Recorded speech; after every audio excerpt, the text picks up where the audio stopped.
Hi, it's Larry Herb, Xbox Live's Major Nelson here at Airtight Games for Xbox Wire. Now, it's always really exciting when you get your hands on a game for the very first time. Today, I got to do just that with Murdered Soul Suspect. Now, this is a detective thriller game where you play a detective that is killed and you have to solve your own murder from the afterlife. We got a chance to talk to the team. Let's take a look. I think Murdered Soul Suspect is a really original take on the concept of the true crime murder mystery. But in the case of our game, what if you died and now you had to solve your own murder?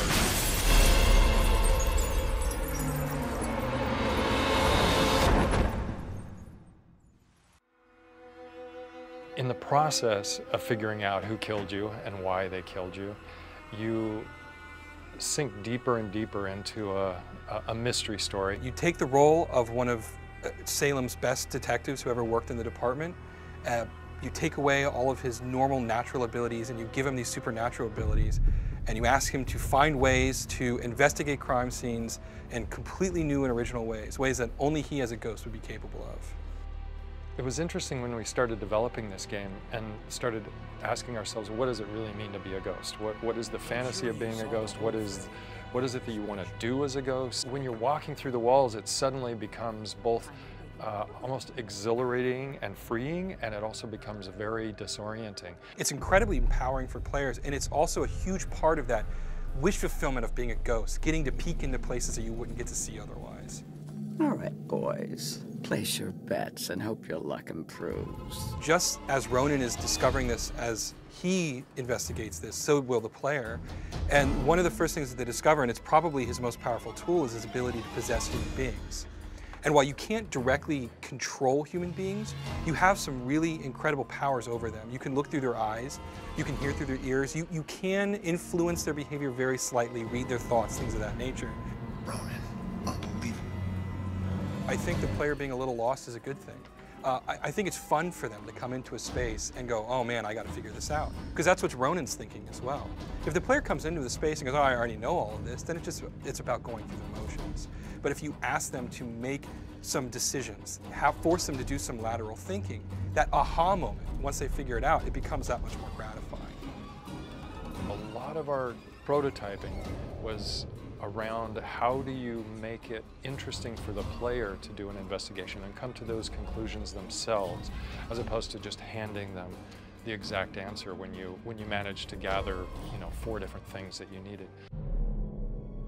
We have a mechanic in the game where you have to take complex thoughts and you have to organize them in a way that'll make sense to the character Ronan. Great example would be you need someone to think about something, or you need someone to move in a particular way, but you can't directly say, hey, move this.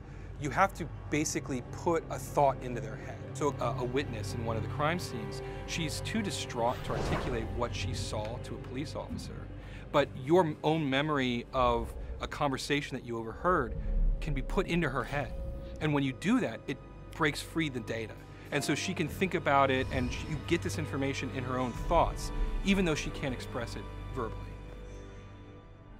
When we were brainstorming locations for the game, we first looked for places that had really deep supernatural history and lore behind them. And very quickly we realized that Salem's history worked perfectly for this particular story. And if the player takes the initiative, they're going to learn a lot about this really rich world that we've created.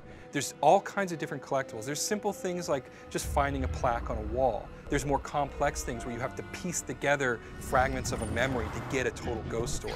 And there's actually full-on side quests, which are independent investigations that don't help Ronan solve his own mystery, but will help other ghosts move on. If a ghost or a specter has unfinished business, they become isolated in this location. And until they can discover what their unfinished business is and come to terms with that, they can't move on.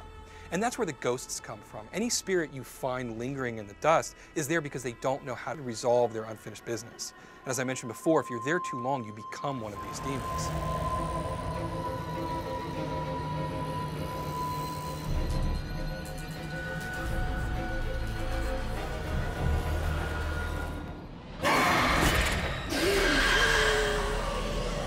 I think the thing that we're most personally proud of is creating this really rich, complex world.